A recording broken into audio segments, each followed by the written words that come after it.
What's up, everybody? It's your favorite one good turn deserves another's favorite nerd, and today we are looking at the Magic Square Cliffjumper. I think we all saw this coming, even Stevie Wonder, perhaps. But with that being said, I do think it's worth taking a look at. I'm not going to compare this to the New Age one. It's the same thing as the Bumblebee, right? So I don't really think that it would alter in any way. Down to the face sculpt of this not being quite as good as the New Age. But in order to take a look at this, we had to take a look at you-know-what accessories. Oh, by the way, this is of course all known to me from Robert D, but I think that goes without saying at this point for the most part anyway in regards to Legends class figures. He's the Legends man. Let's take a look at these accessories. Much like the Bumblebee, you get 4 additional rubber tires, which is just a nice little thoughtful thing to include.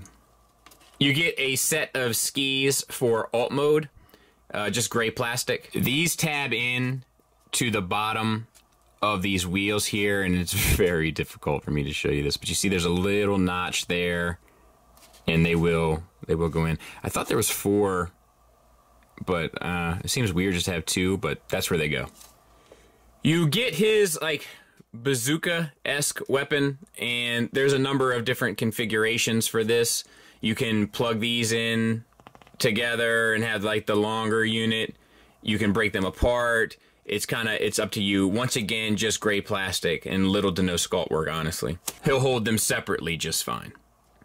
And he also comes with a little pistol, once again, just gray plastic. Once again, the sculpt work isn't great. But he'll hold that just fine, and perhaps even arguably better than the larger weapons. If memory serves, this gun will peg in right into the bottom and store underneath the vehicle. Not the best or most unsightly, but it'll store there. Actually, not the best, and it is unsightly.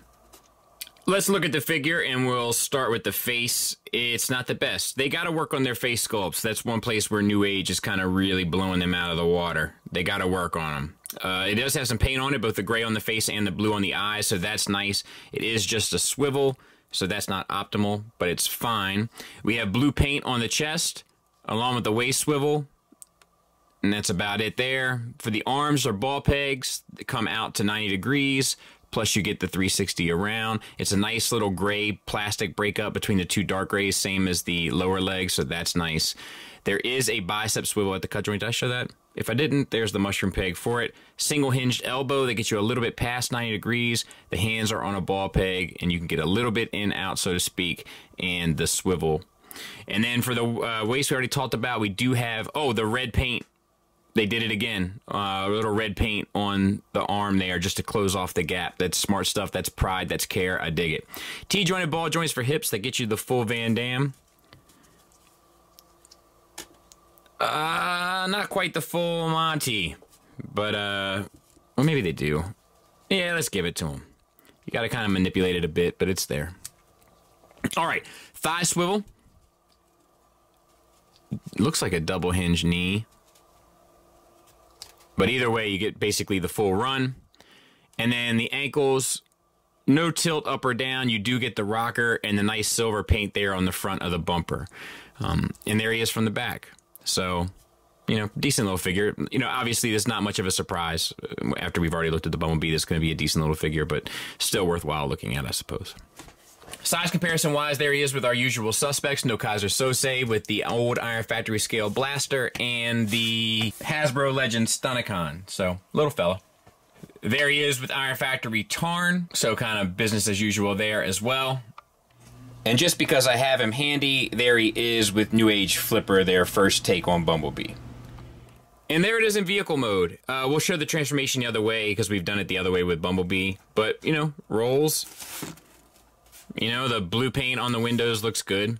We got rubber tires, silver on the bumper, or the grill, rather.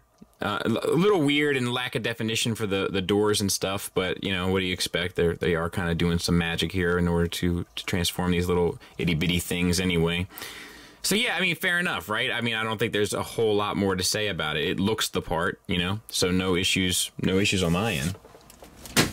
And there it is next to Tiger Tracks. Alright, so let's show transformation the other way.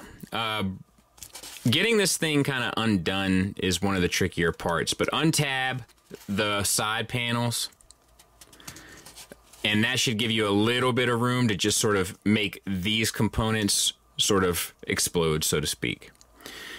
Flip this piece down, and that will allow you to bring these pieces up, spin this around that houses all of that, And then you can flip those wheels up towards the center. You can get these arms out, and they'll spin out on this ball peg here that's connected to a hinge.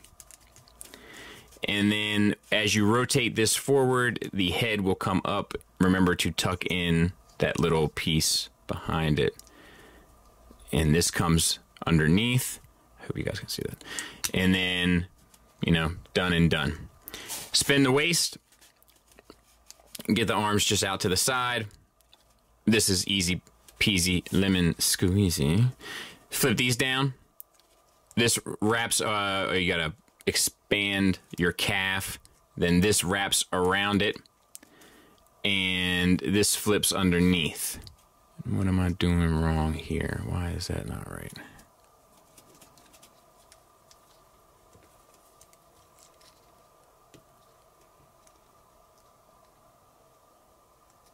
I don't know. Let me try on this end.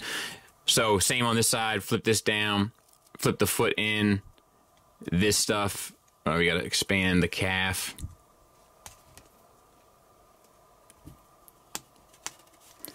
And this spins around. And that worked better. What am I doing wrong here? Oh, I don't have the ankle. So you see the joint? This ankle joint, it needs to be at like a 45-degree angle. And this one's sitting straight. So let's rotate that up. Now it should all fit nicely underneath. Yep, no problem. And expand that, and then now you have it the other way. Final thoughts wise, I mean, it's going to be pretty much the same as the Bumblebee one, right? But while the engineering is kind of fun and interesting, the materials make it sort of a bear sometimes to get everything pegged in properly and have the kind of structural stability to put pressure against one piece in order to kind of peg in the other piece. It's sort of both sides want to give, which is one of those things we talked about in the Sit Down Saturday. And as a result, it's just, it's not the most user-friendly or fun experience, even though the engineering is exactly that. I think it's time for Magic Square to sort of sit down and really think about their face sculpts and ask themselves if they're doing the best they can. I feel like they can get better. I feel like that's something that New Age is kind of consistently blowing them out of the water on. So something to kind of pay attention to. And the colors are a little dull, but that's sort of, you know, a subjective thing. I really noticed it when I was doing the verses, but it would be nice for the colors to be a bit more vibrant. Positives wise though, I mean, the engineering is fun. The articulation is there. There's enough paint, and I even love, you know, I love the paint on the forearm. It kind of one of those like pride things. It really does look like Cliffjumper. It's cleaner than the Masterpiece offerings. There's a really an awful lot of good here, and I commend them for doing what they're doing with these small figures, both them and New Age, to be fair. But we're talking about these guys right at the moment. And it also comes with a ton of accessories, and the accessories kind of have a ton of different options to them. So all that stuff sort of works for me. I think it's a well done piece. If you're in for Magic Square, you might as well pick them up. Thanks for listening. Thanks for watching. Until next time, take care.